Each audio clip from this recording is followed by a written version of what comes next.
Et donc faire la différence entre la névrose, la psychose, l'hystérie et la capacité de voir l'invisible.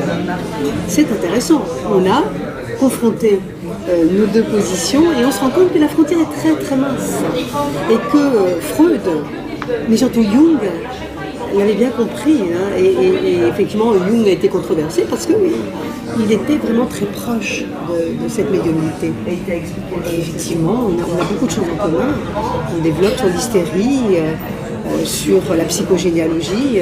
On se rend compte que l'homme est porteur d'informations et de cette capacité de les révéler surtout, hein, de cette énergie qu'il a à révéler les informations qui sont dans l'invisible. Alors, il y a cette capacité et l'énergie de le faire, mais par moments, les gens à qui ça arrive ne savent pas quoi en faire. Parce qu'on n'est pas formé à ça.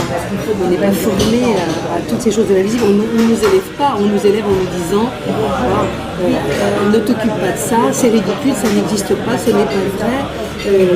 On est très vite pris pour et puis, avec la maladie et la mort, on a un très mauvais rapport. Donc, tout est tabou. Ce qui fait que lorsque ça arrive, on ne sait pas comment gérer, on ne sait pas comment prendre la chose, et donc on devient très malheureux. Et les gens à qui j'ai beaucoup de gens qui m'écrivent, beaucoup de gens de tous horizons, à qui il arrive des phénomènes paranormaux, de voir ou d'expérimenter des choses qu'ils ne comprennent pas, ils sont très malheureux. Ça leur fait très peur, parce que personne autour d'eux n'est à même de leur expliquer ni d'entendre. Or, être entendu, c'est très important. Alors du coup, en tant qu'auteur, Patricia Daré, avec ces sujets, toi, t'entends bien leur solitude. Moi, j'entends la solitude des gens, j'entends le désespoir des gens, j'entends aussi et surtout leur incapacité à affronter la mort. Quelle que soit sa forme, ce rapport à la mort, en général, est à reconsidérer dans nos pays occidentaux. On est dépourvu. On est absolument dépourvu, dans un tabou total. Alors dire que quelqu'un meurt, c'est déjà très grave, et dire qu'il survit, c'est très compliqué. Même si on le sait inconsciemment, c'est très compliqué.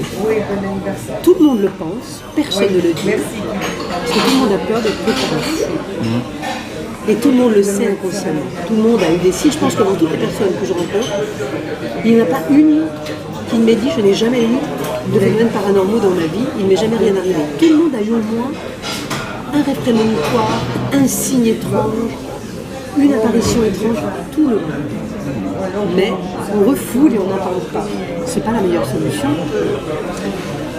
Et dernière partie, je pourrais rebondir, hein, mais on est obligé d'avancer dans le cours du livre, mais c'est vraiment très intéressant. La dernière partie sur la physique quantique. Oui. Avec Massimo Teodorani. Alors Massimo Teodorani, quelqu'un que je ne connaissais pas. Alexandre Wagner avait lu ses livres, il me les avait prêtés, et on avait découvert que cet homme, qui est un physicien, un astrophysicien italien qui travaille sur le programme SETI à la NASA, disait des choses très intéressantes sur les capacités du cerveau, à la vitesse à laquelle ce cerveau peut avoir des informations qui sont au-delà de notre compréhension visible. Et nous l'avons rencontré, il a accepté de faire cette partie dans ce livre,